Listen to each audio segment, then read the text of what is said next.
Geluksburg residents battle Eskom over Drakensberg high-voltage line amid environmental concerns by Satori News. The small village of Geluksburg in Drakensberg is bracing for a potential confrontation with South Africa's electricity public utility, Eskom, over plans to install a 400 kV high-voltage transmission line. This project is aimed at strengthening the power connection between substations in KwaZulu-Natal and the Free State. However, the local community has raised serious concerns about the environmental and procedural integrity of the undertaking. Eskom's initiative is part of a larger strategy to deploy an additional 800 kilometers of transmission and distribution lines over the next 3 years. The proposed line, spanning 55 kilometers and designed to replace an existing 132 kilovolt line, has provoked the ire of Geluksburg residents. They point to what they perceive as a fatally flawed environmental impact assessment, EIA, executed by Johannesburg-based consultancy Fukasanong. Notably, residents lament the insufficient public participation and information dissemination about the project's implications.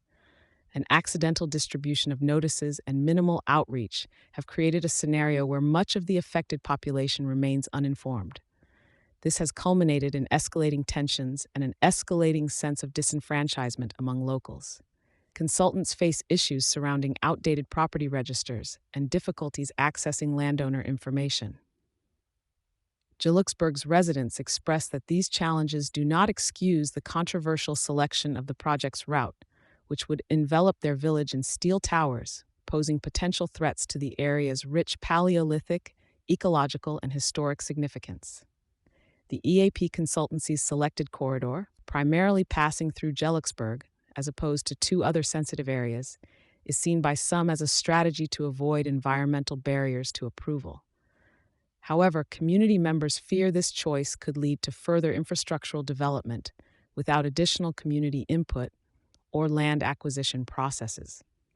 Among the claims made against the consultants, one was that their report skewed in favor of minimal visual impact for tourists over the well-being of the community. Additionally, shortcomings in the biodiversity assessment failed to account accurately for the bird species in the region, omitting key endangered birds. The Department of Forestry, Fisheries, and the Environment has conditionally accepted the scoping report with the stipulation that listed concerns be addressed.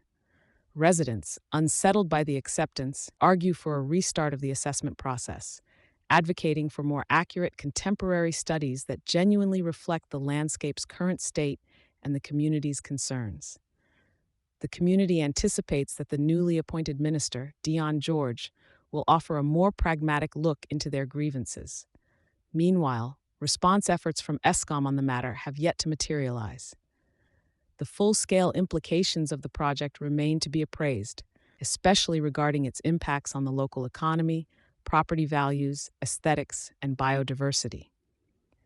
The department has assured residents that their objections will be considered in the application reviews and decision-making process.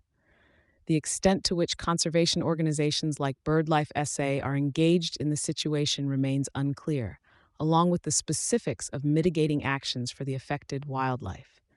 As the dispute unfolds, the residents of Geluksburg stand firm in their quest for just and thorough environmental scrutiny and are prepared to contend with Eskom's thrust for infrastructural expansion that could forever alter the Drakensberg landscape they call home. Thank you for choosing Satori News.